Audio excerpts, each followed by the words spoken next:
Hi, hello mga Marcies. Ito na nga mga ganap sa life lately. Fake banana kasi meron akong nabubulok na saging. So, instead na masayang, gawin natin banana bread.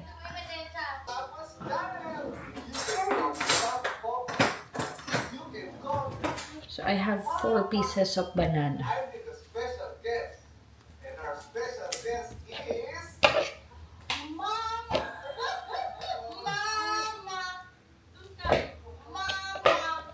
So, instead na itapon nyo tong mga saging, mas masarap siyang gawing banana bread pag mga tipong pabulok na siya.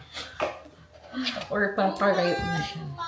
I don't know why, pero sa mga napapanood ko, usually ang gamit nila is pa-ripe na.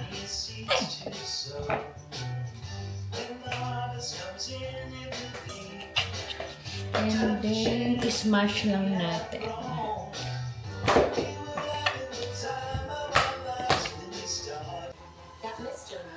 So, I'll have 2 eggs.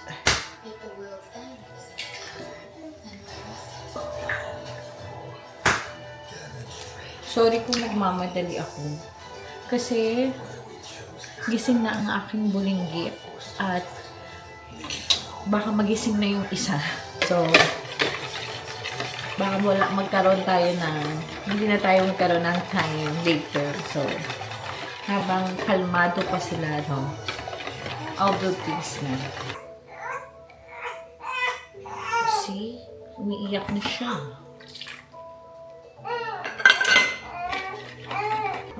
Half cup ng brown sugar.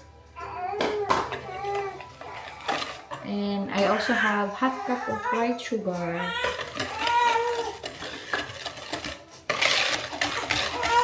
Then also a half cup of milk.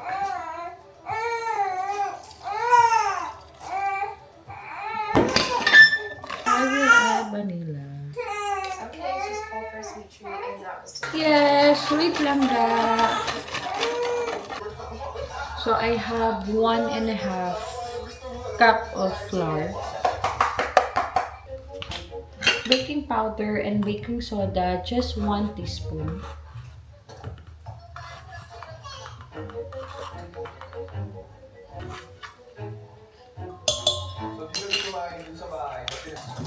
You can also add some salt if you want. So I'm gonna preheated my oven like 315 Fahrenheit, 55 Fahrenheit. And then we're gonna bake it for like 40 to 45 minutes.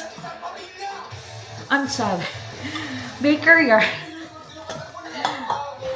Transfer ko lang tong wet ingredients natin.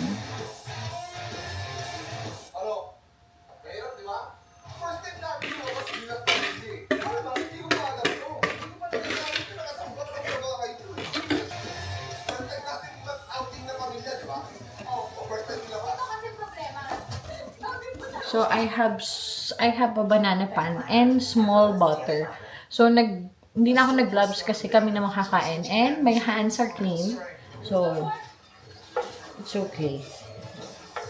So gaganyan ko lang siya. That covers all of the core subjects. It's what teachers are using in schools, so I trust it. Now Brandon is testing off the chart.